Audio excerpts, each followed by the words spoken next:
Living in a city comes with unique challenges when it comes to prepping.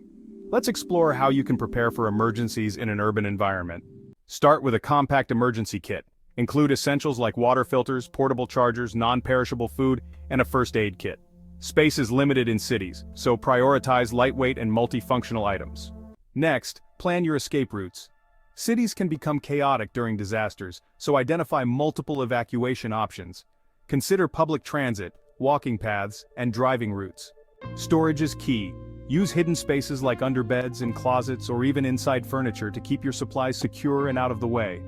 Urban prepping doesn't have to be overwhelming. With the right tools, plans, and mindset, you can stay prepared and safe, no matter what comes your way. Hey, if you like this video and want more info on this topic, click on this video here. You can also get more life-saving information at isurvivethrive.com. Don't forget to subscribe to our I Survive Thrive YouTube channel. Check the description below for helpful links.